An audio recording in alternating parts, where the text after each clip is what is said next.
तो आपने learning behaviour को 6 टाइप्स में कैटेगराइज किया, जिनमें से 3 को आज हम स्टडी करने जा रहे हैं, जो कि हमारे पास है इम्प्रिंटिंग, हैबिचुएशन, कंडीशनिंग और कंडीशन रिफ्लेक्स टाइप 1। तो अस्सलाम वालेकुम students, welcome to zoology with Amna. तो चलिए आज की इस वीडियो को स्टार्ट करते हैं।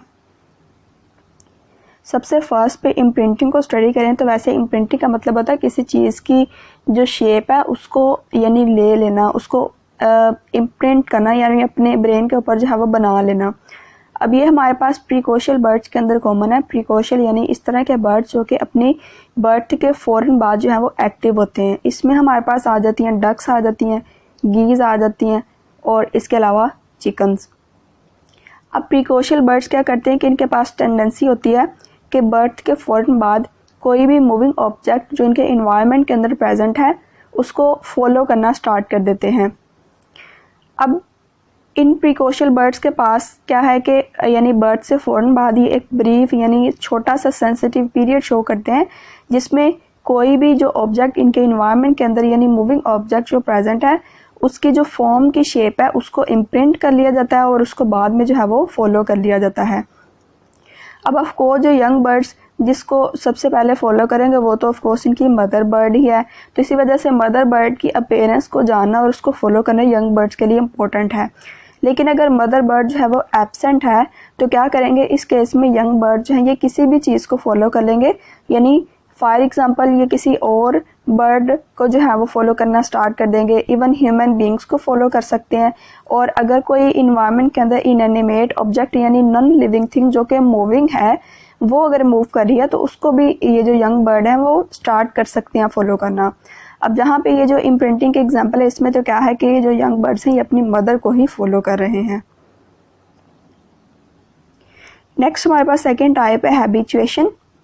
तो हैबिचुएशन मतलब कि एक जो स्टिमुलस है वो बार बार आ रहा है, यानी रिपीटेड स्टिमुलस है, ठीक हो गया। लेकिन उस स्टिमुलस से जब कोई भी ख़तरा जज नहीं होता तो क्या होता है कि उसका जो रिस्पॉन्स रेट है वो कम हो जाता है, वो डिक्रीज हो जाता है।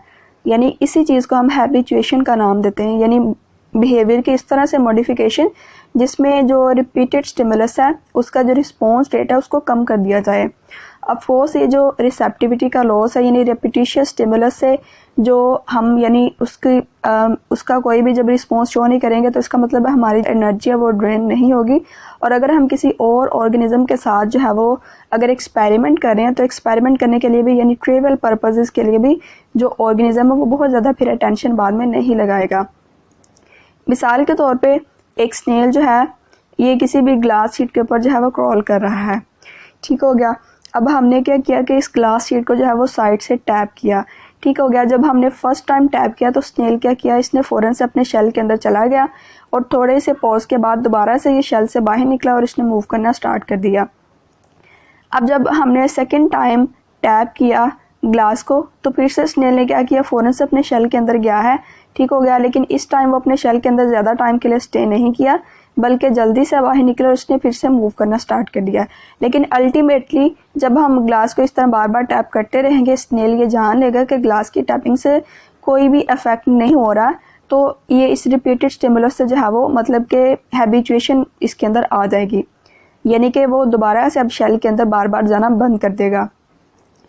दूसरे पास हमारे पास एग्जांपल है रोडेंट्स का रिस्पॉन्स।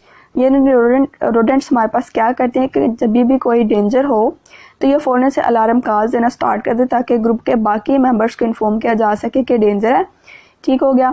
लेकिन अगर तो अलार्म कॉल जो है ये कंटिन्यूस रहती हैं और कोई भी डेंजर कंफर्म नहीं होता तो क्या करते हैं बाकी मेंबर जो है वो फर्दर अलार्म कॉल्स को जो है वो इग्नोर कर देते हैं।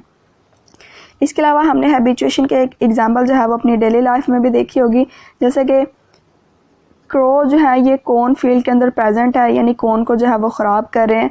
तो हम क्या करते हैं कि इन क्रोज को भगाने के लिए एक स्केयर क्रो यानी इस तरह का एक जो स्टैचू सा है उसको हम लगा देते हैं बना के, ठीक हो गया। कुछ देर के लिए तो जो है वो कौवे डरते हैं, लेकिन बाद में उनको पता लग जाता है कि भाई ये तो कुछ भी नहीं कर रहा है, ये तो बस ऐसे ही खड़ा ही है।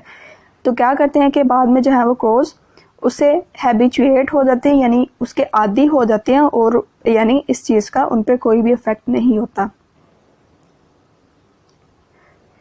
थर्ड टाइप हमारे पास है कंडीशनिंग और कंडीशन रिफ्लेक्स टाइप 1।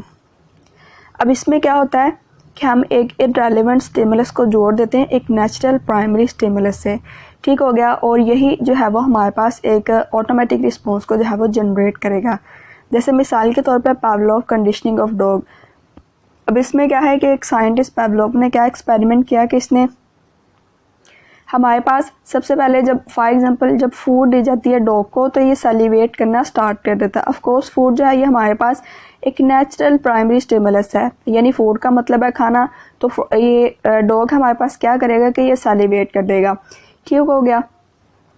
अब क्या होगा कि कंडीशनिंग से पहले ही अब यानी कंडीशन करना है हमने, तो कंडीशनिंग से पहले अब एक ट्यूनिंग फोक है, यहाँ भी कोई भी आप बेल ले लें, तो जब बेल को रिंग किया जाएगा तो ये जो डॉग है ये कोई भी रिस्पॉन्स है वो नहीं देगा, ठीक हो गया। लेकिन अगर बेल को जो है वो फूड के साथ जोड़ दिया जाए तो इसका मतलब है कि जो डॉग है वो सैलिवेट करेगा क्योंकि उसको पता है फूड भी साथ है, ठीक हो गया।